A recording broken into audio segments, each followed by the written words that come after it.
Hello, and welcome. Welcome once again to the Start, Scale, and Succeed podcast. It's the only podcast that grows with you through all 7 stages of your journey as a founder. I'm your host, Scott Ritzheimer, and there's a pattern that I see constantly.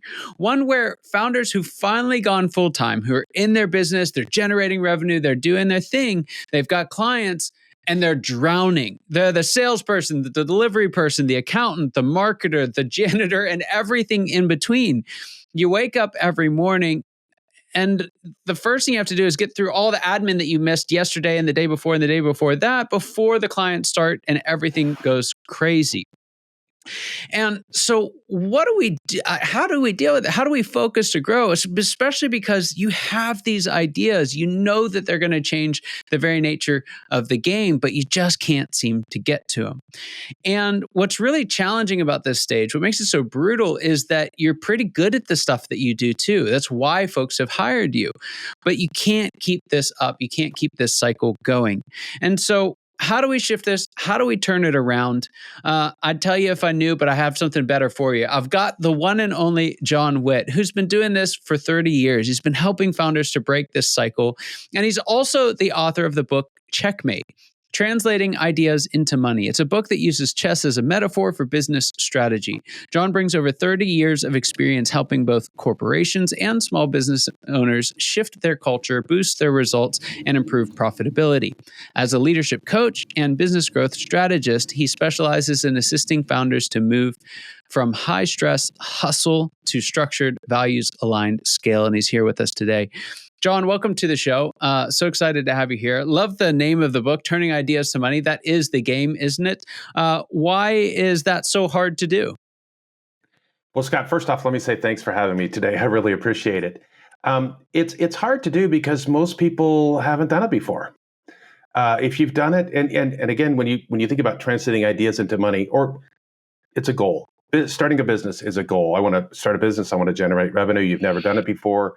I actually teach a program called Achieving Uncommon Events, because going from zero to a successful business is not all that common. There are a lot of people that go from zero to an unsuccessful business as opposed to successful. And it's a system and a process, and it's all brand new, and you're learning a lot really fast. And when you're learning a lot of times you make some mistakes. And man, you have to have some perseverance and some discipline, and you got to keep getting back up and getting in the fight, because if you give up, it's over. Yeah. One of the things that I've heard you talk about is this idea of judgment mode. And it's something that keeps us stuck even when we have good ideas. What is judgment mode, and why is it so dangerous? Well, it's a preset condition. Instead of an open mind, it's a fixed mind. And so judgment mode shows up when I'm working with a client, and I've worked with many of them in this space. And sometimes this is what we have to get through first. And I'll say, so you want to save some time. You need to get some more time. So why don't we hire a virtual assistant? Right? That's a real common process. And they'll say, oh no, I can't do that. I've already tried that. It doesn't work. Well, see, they tried it. That's true. And it didn't work. That's true. But that doesn't mean they did it right. So really, they're kind of stuck. And so when somebody says no, or that doesn't work, that's like turning the light switch off. So then we have to say, okay, but well, maybe, there are other people that have done this and had made it work. Do you think maybe you could try it a different way?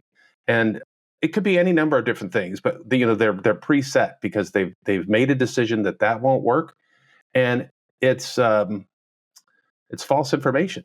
They basically, it's only in their head where it doesn't work. Right.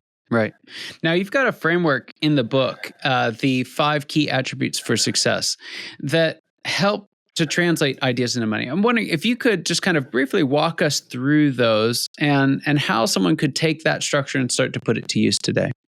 Yeah, absolutely. So step number 1 is clarity, and clarity is king. In the chess world, the queen is the most powerful piece on the board. In the business world, clarity is the most powerful piece on the board. And it's not clarity at the 60 or 70% level. You want to get it as high as you possibly can get it. You want to know what you're trying to accomplish, who you're going to do it with. There's a whole litany of things that you want to work with. And the second step is team, people. And sometimes you need some people to help you figure out the clarity. because you don't know all the answers, right? So most solopreneurs, they start out, they're not a marketing expert. So they probably should bring somebody from marketing onto their team to help them answer the marketing type questions. Right. So we have clarity, and again, super detailed. Bring the marketing team, bring the person on board, and then we get into testing and validation. And that's typically the step that gets skipped first, right? Let's spend a little money. I know it's tough when you're getting started, you're solopreneur, you're not like you got a lot of money left over, but let's spend a little money and make sure that we're going to get the results that we want. And based on those responses, we can go back and we can make some changes, or we can go forward and build a plan to launch our product, our idea, our business, our service. So the fourth step is plan. And it's a strategic plan. It's not just, let's do X, Y, and Z things. You're really, what are the things that are most important to do, when to do it, who needs to do it? So your team is going to change, often very frequently through the process. And then the last step is absolutely critical, and that's a change management system. Because you don't get to decide what comes in the door tomorrow, right? Adversity shows up. You don't get to decide when it shows up. You get to decide how you want to respond. But if you're not paying attention, then you don't notice the change in the first place. That means you can't respond, and you end off course. And so frequently, especially with a business, especially when you get started, you need to have a weekly change management cadence. In the manufacturing world that I grew up in way back when, we're making big products, a big manufacturing facility. And so there'd be lots of people that say, well, I wish it would do this, or I wish it would do that. The sales guys came in and said, yeah, they wanted to change the product because the consumer wants something a little bit different. But they couldn't just willy-nilly change everything. So they'd have a change control board where, whoever was looking for the idea had to fill out all the information and go to the board, and then they would, decide whether they wanted to accept that or not. I'm not saying that you need a change control board as a solopreneur, but a system and a process that reviews what you're doing, where you're going on a frequency basis so that you don't end up off course. Yeah. Those are the 5 steps. As folks hear that, there's kind of this visceral reaction to, that's 5 steps that I don't have time for. So how do you start spinning that snowball, if you will, in the right direction? Where can you use these 5 steps to actually create time to do the 5 steps right? Well, okay, so create time. That's the first objective. And for many of these solopreneurs, that is, without a doubt, the first objective. And that's what I try to help them do, because that's where they get a little breath. That's where they can reduce a little stress. But we'll say, okay, well, let's bring on an assistant. Let's bring on a virtual assistant, or let's find somebody that we can delegate these things to. Well, A, they may not know how to do that. So there's got to be some training and coaching in that space. Or B, they're like, I can't afford that. So, okay, well, then we got to figure out, how do we get more money into the system? And you do a couple things. You can increase your sales conversion rate, right? Get better at sales. But that just means you have to sell more. So it takes more time to sell more. That's not going to be as effective. The most effective solution that I've found over 15 years is raise your prices. Raise your prices so that you can afford to hire an assistant. Now, most people say, well, I can't do that. My competitors, and they'll give you some story. And it's like, here's the thing. There are 7 attributes. No, what is it? It's money is the 7th attribute in the buying decision. So there are 6 other attributes that are more important than money when it comes to making a buying decision. We want to sell on value. We want to sell on convenience. We want to sell on a lot of other things besides price, because we all make decisions to buy a better quality product or a better system. We don't naturally run to the cheapest thing. We know better in many ways. Yeah. So let's figure out how to raise your prices. Now, there's a process for doing that. I don't think you can just flip a switch and double your rates.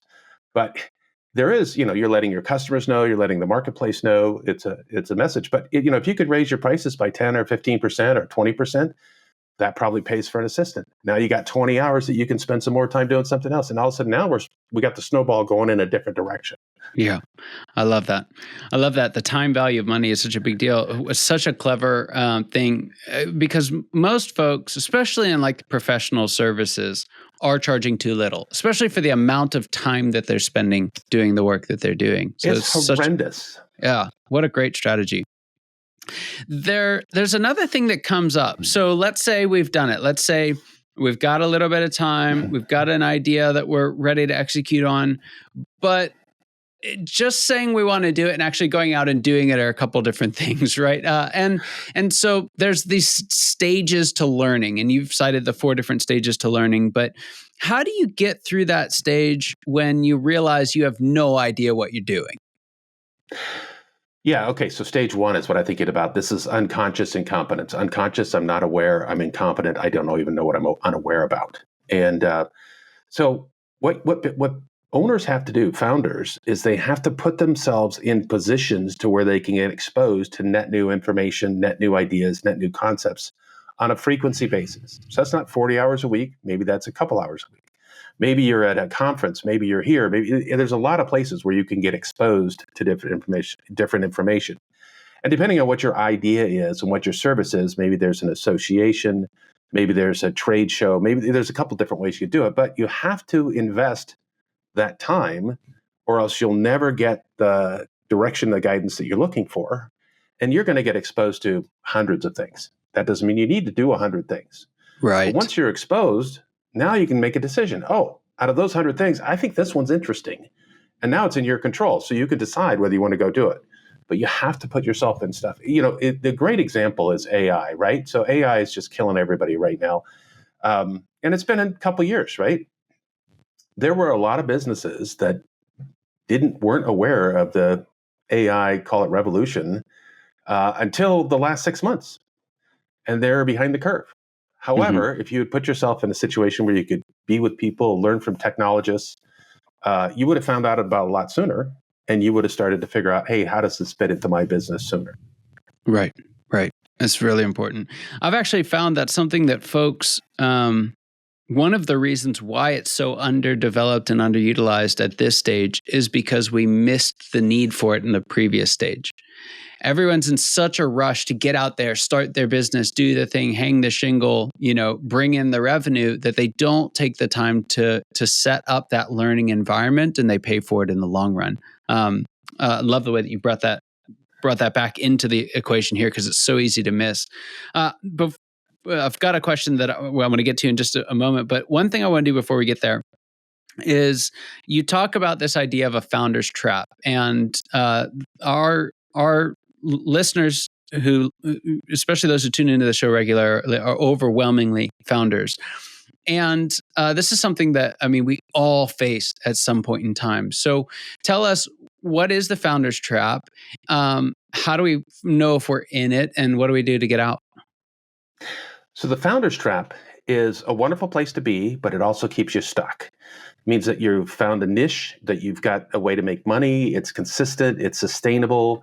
Maybe you have a small team and you're able to manage all of that yourself, and you've got a consistent revenue stream coming in. And some founders just say, hey, look, this is fine. This is all I want. But some people want something more than that. Well, now the question is, how do I scale, right? So and there's 2 ways to scale. You can scale with technology and you can scale with people, and generally you're scaling with both. But now let's say you have a team of 5 and you can kind of watch over them on a frequent basis. You know what they're doing. You can correct them, et cetera, et cetera. But what happens if you want to go to a team of 20? You're not going to be able to look over their shoulder and watch, right? So now you have to bring in some leaders, right? And so now you have to learn to lead leaders. So when you want to scale, and when you bring that extra people in, you're going to have to bring in additional processes. You're going to have to be able to teach them and train them and help them grow to the next level. And so it's really systems and processes that are associated with people and technology that allow us to scale beyond that small founders space. And like I say, it's only a trap because you're stuck there until you do something else. Yeah. John, there's a question that I ask all my guests, and I'm interested to see what you have to say. And the question is this: what would you say is the biggest secret that you wish wasn't a secret at all? What's that one thing you wish everybody watching and listening today knew? Well, it's a secret because most people don't know it, but that doesn't mean nobody knows it. And I think it's a 2-part secret. The first one is generosity. Generosity goes a long way in many, many ways. It covers a lot of errors. It covers a lot of mistakes. It covers a lot of whoops. The idea is to be generous with your time and your talent, and I would say your treasure. And that will come back to you and your business in the long run. Generosity always, always, always delivers better long-term results.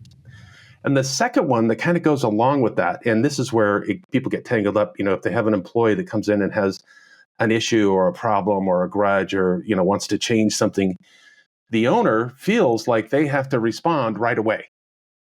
And I wish everybody would learn the art of the pause, which is to pause and say, hey, listen, I hear you.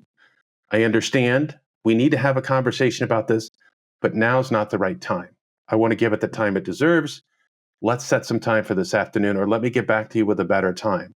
And so that stops you from spontaneously saying something inaccurate or wrong or inflammatory. It all happens, right? If you have that pause, that little pause, then you have the time to think through what's the right response. There's a little bit of time between stimulus and response. The better you use that time, the better results you're going to have.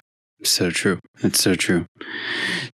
John, there's some folks listening and they want to know more. How can they find out more about the work that you do, and where can they connect with you or get a copy of your book?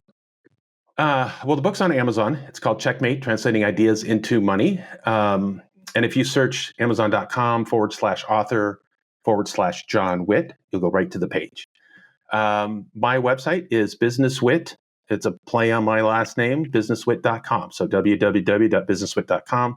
There are places where you can see all the different tools and strategies and things that we have. There's a lot of, I would say, free stuff there too. And then there's certainly a contact us space. So if you want to spend some time and have a conversation, you can certainly do that. I'd be happy to do that. Fantastic. Well, John, thanks for being on the show today. Really was a privilege and honor having you here. I really enjoyed this conversation. And for those of you watching and listening, your time and attention mean the world to us. I hope you got as much out of this episode as I know I did, and I cannot wait to see you next time. Take care.